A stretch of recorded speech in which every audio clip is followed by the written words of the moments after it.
बिस्मिल्लाहिर्रहमानिर्रहीम। हज़रत दाऊद अलैहिस्सलाम की कौम आखिर बंदर क्यों बन गई? अस्सलामु अलैकुम दोस्तों। हज़रत दाऊद अलैहिस्सलाम की कौम बंदर क्यों बनी, आइए जानते हैं। हज़रत दाऊद अलैहिस्सलाम की कौम पर किस तरह का अज़ाब आया था। एक ऐसी कौम जिस पर अल्लाह पाक ने अपना अज़ाब नाजिल फरमाया, उस कौम के लोगों को अल्लाह पाक ने बंदर बना दिया। आखिर इस कौम के लोग ऐसा कौन सा गुनाह करते थे जिसकी वजह से पाक ने इन पर यह अज़ाब नाजिल फरमाया, और ये लोग बंदर बनने के बाद कितने दिन तक ज़िंदा रहे और फिर किस तरह की मौत हो गई। और जब ये लोग बंदर बन गए तो ये अपने अजीज़ व आकार को देखकर क्या बोलते थे? आज के उसी दौर में जाने वाले बंदर किस कौम की नस्ल में हैं? इनके जवाब कुरान हदीस के हवाले से मैं आपको बताऊंगा। इसे को पूरा सुनने तक आपसे गुजारिश है इसे खूब शेयर करें ताकि हर मुस्लिम भाई बहन हमारे इस्लाम के बारे में जान सके। हज़रत दाऊद अलैहिस्सलाम की कौम बंदर क्यों बनी?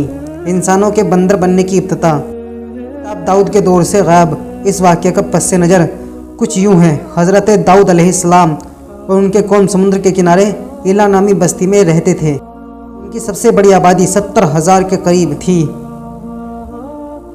ये कौम बड़ी ही खुशहाल थी और अल्लाह पाक की बहुत बड़ी फरमाबरदार कौम थी। इस कौम को अल्लाह पाक ने बेशुमार नेमतों से नवाजा था और हर तरफ हरे घास और बाग थे और हर तरफ हरियाली ही हरियाली थी और अल्लाह पाक की बेपनाह करम नवाजी थी। और ये लोग अपनी इस ज़िंदगी में बहुत ही ज़्यादा खुश थे। हज़रत दाऊद अलैहिस्सलाम की कौम समुद्र तट के किनारे पर स्थित थी और अल्लाह का इन पर इस कदर करम था कि समुद्र के उस किनारे पर बेशुमार मछली आती थी।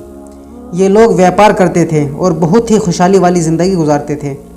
जब यह कौम अल्लाह पाक की मेहरबानी की वजह से खुश हो गई तो फिर यह कौम अल्लाह पाक की मेहरबानी की तरफ से उतर गई और तरह तरह के गुनाहों में मुब्तला हो गई। और फिर अल्लाह पाक ने एक दिन इस कौम का इम्तहान लेने का इरादा फरमाया और इस तरह मछलियों का शिकार करना बंद कर दिया। फिर यहीं से शुरू हुई इस कौम की बेकदरी।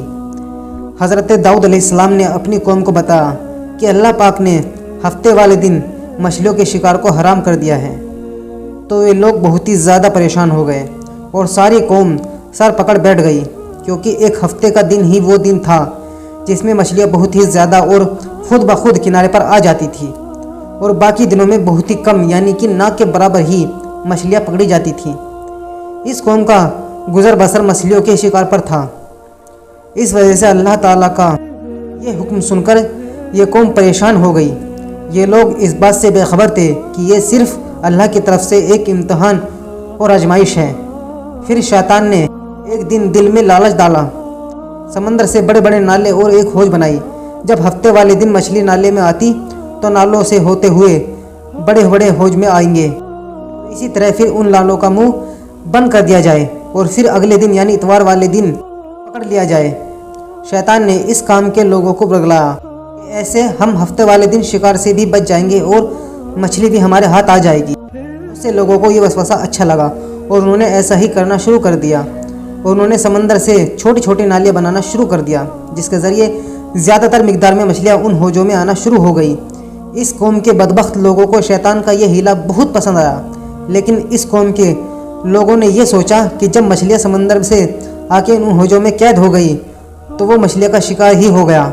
इसलिए ये शिकार भी हफ्ते वाले दिन ही सही पाया गया, क्योंकि अल्लाह ने हराम करा दिया था। इस तरह इस कौम के 3 टुकड़े हो गए।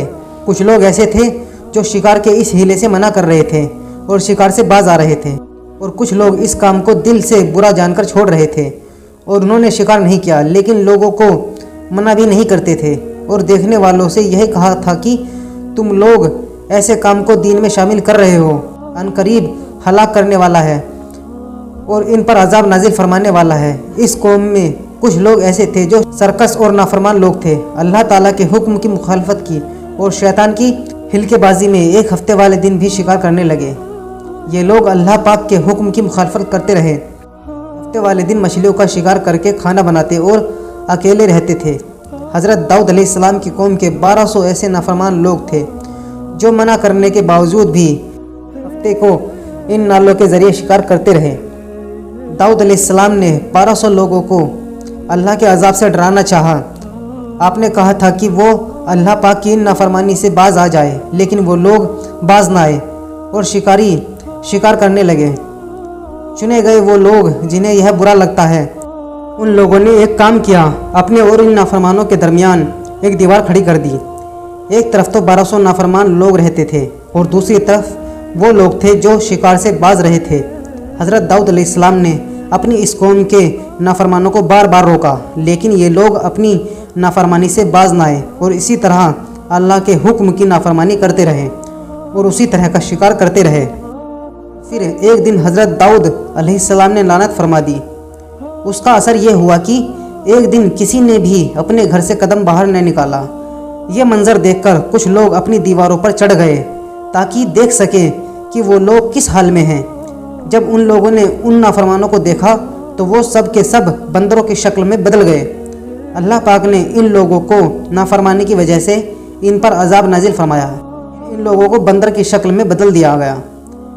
जब ये लोग इन मुजरिमों के घरों के दरवाजे खोलकर अंदर लटके हुए थे तो वे लोग अपने रिश्तेदारों को पहचानते थे और उनके पास उनके कपड़े सूंघते थे, लेकिन वह कुछ भी बोल नहीं पाते थे। अल्लाह ने इन नाफरमानों के बंदर बन जाने वाले लोगों की तादाद 12,000 थी। इन 12,000 लोगों ने अल्लाह की नाफरमानी की और अल्लाह ने इनको बंदर बना दिया। इस तरह की दाऊद अलैहिस्सलाम की कौम के 12,000 नाफरमान लोग बंदर बन गए। ये लोग 3 दिन तक जिंदा रहे और इसी दौरान ना कुछ खा सकते थे और ना कुछ पी सकते थे। यूं ही सब के सब हलाक हो गए और 3 दिन के अंदर सब के सब मारे गए। और वो लोग जो इन नाफरमानों को अल्लाह की नाफरमानी से मना करते थे, अल्लाह ने इन सब को सलामत रखा। वो लोग जो इस शिकार को बुरा जानकर बच रहे थे, अल्लाह ने उनको भी इस अजाब से महफूज रखा। आज के बंदर हज़रत दाऊद अलैहिस्सलाम की कौम में क्या है? दोस्तों, अब बात करते हैं कि आज के दौर के बंदरों में से कोई भी बंदर अपनी नस्ल में मौजूद है या फिर आज के दौर में पाए जाने वाले बंदरों की नस्ल में से है। इसका मुतालिक रिवायत में मौजूद है कि हज़रत अब्दुल बिन अल्लाह ताला अन्हु से रिवायत है कि नबी करीम सल्लल्लाहु अलैहि वसल्लम से किसी ने सवाल किया कि आज के बंदर हज़रत दाऊद अलैहिस्सलाम के कौम में क्या है? तो हुजूर नबी करीम सल्लल्लाहु अलैहि वसल्लम ने फरमाया कि अल्लाह ने उन पर अजाब भेजा या उनके नाफरमानों को दिया है तो ये अजाब सिर्फ उन पर ही होता है जिन पर वो अजाब नाजिल हुआ था, और उसके बाद अल्लाह तबारक व तआला ने उन लोगों को हलाक कर देता है और उनकी आगे की नस्ल बढ़ती नहीं, आगे की नस्ल नहीं बढ़ती। इसलिए ये बात गलत है कि आज के बंदरों में भी हज़रत दाऊद अलैहिस्सलाम के कौम के लोग शामिल हैं। ऐसा कुछ भी नहीं है। वो लोग सिर्फ़ और सिर्फ 3 दिन तक ज़िंदा रहे और फिर सब के सब हलाक हो गए और अल्लाह ने उस कौम के नाफरमानों का सफाया कर दिया। तो ये थी हज़रत दाऊद अलैहिस्सलाम के कौम का बंदर बनने का वाक़या। दोस्तों, इस इबरतनाक वाक़ये से हमें ये सीख मिलती है अल्लाह ताला की हमेशा फरमाबरदारी करनी चाहिए, अल्लाह तबारक व तआला की नाफरमानी नहीं करनी चाहिए। अल्लाह तबारक व तआला हम सबको दीन के रास्ते पर चलने की तौफीक अता फरमाए। आमीन या रब्बुल आलमीन।